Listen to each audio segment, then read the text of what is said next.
Right. Now, we were talking earlier about the distrust Yes. that folks have Right. of the medical profession, of the institutions in the community, and how do you overcome the initial distrust because it does affect the patients. For example, taking their medications, and there are quite a few medications that must be taken once a patient learns he or she has HIV, correct?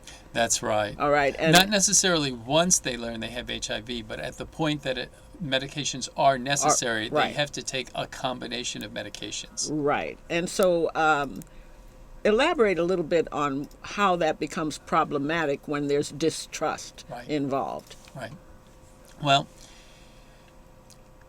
one of the interesting areas of research that's going on right now in HIV medicine is in the realm of prevention research.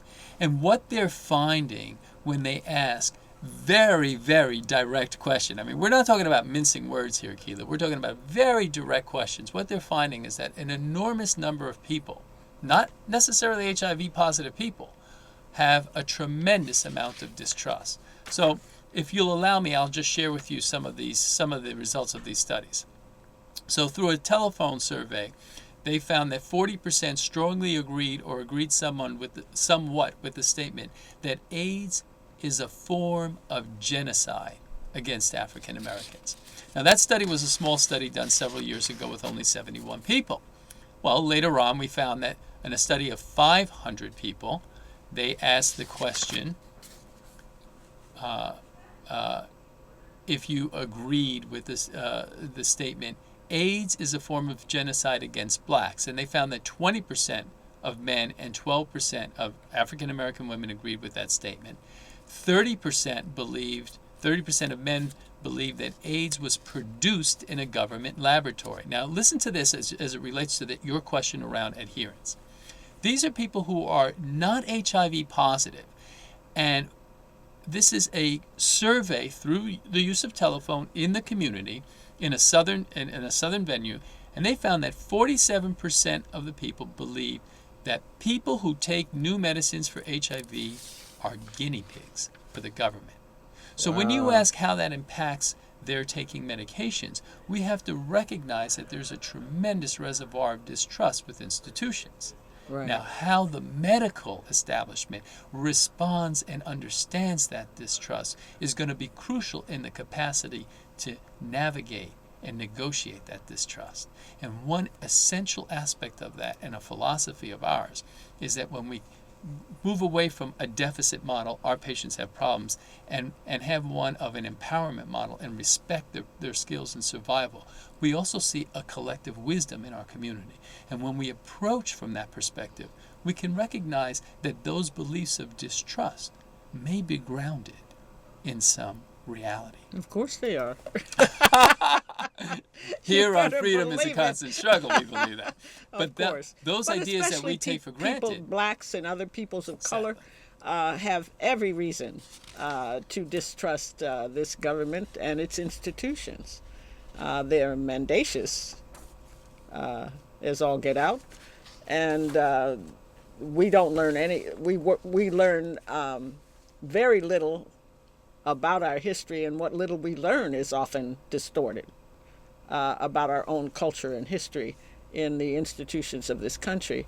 And the way people are being treated, and especially, I'm sure, the Latino immigrant community. I mean, they're being treated horrendously today. I mean, there's just recently a report out about these raids that are being carried out in Gestapo style that are separating the children from their parents. It's just unbelievable.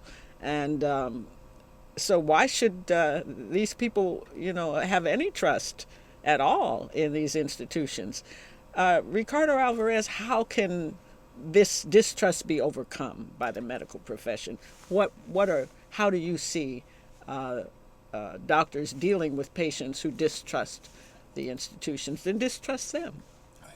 Well, the first thing to recognize is that when we hear these messages of distrust, which, by the way, Kilu, are not just the African American and Latino community, right? I'm So sure. even within the white community, we saw a study of 1,500 people. This was a convenience sample in Houston, where 20% of white men and 22% of white women believed that AIDS is an agent of genocide created by the U.S. government to kill minorities. So I want to say also that you can look back to the cover of Time magazine, where you have a white woman in a guinea pig cage saying, "Who can you trust?" When there was one scandal after another, it was a white baby saying, "Who can you trust?" These themes are emerging throughout our communities. And I guess if we had to condense it, if we had to crystallize it, it would be to ask an audience to raise your hand, a mixed audience of all colors.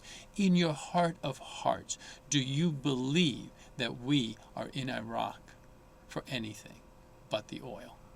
Right? Are we there for anything but our own geopolitical interests? Are we, and there's a deeper appreciation as one scandal after another, the corporation scandal at the beginning of Bush's presidency, and now the end mark with these newer scandals emerging. This is so entrenched in our culture now that this distrust is widespread. Within our communities, the Latino and the African American communities, there's another layer of appreciation that the state is not always a benevolent agent, that sure. they may operate in ways that support their power or corporate power and are against our best interests. Now, when you say, how can we start to address this matter of distrust?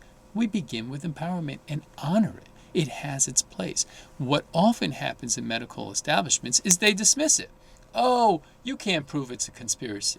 And that's what I call a left brain rational analysis that ignores the symbolic power of what the patient is trying to say. And what the patient will respond when they get that message is to clam up and say, this is not a safe space to share these ideas. Right. That's what will result. And then what will happen is that there's this mysterious void in understanding, is the patient really taking the medication or not? Now, another area, Kilu, if I may, Sure. to share with you in terms of my thoughts about how we can mitigate this distrust is to examine something that's real and palpable and accessible to us, the role of pharmaceutical corporations. Oh, boy. Our big for-profit pharmaceuticals that are in such cahoots with the FDA that they get their drugs passed through whether they're safe or not.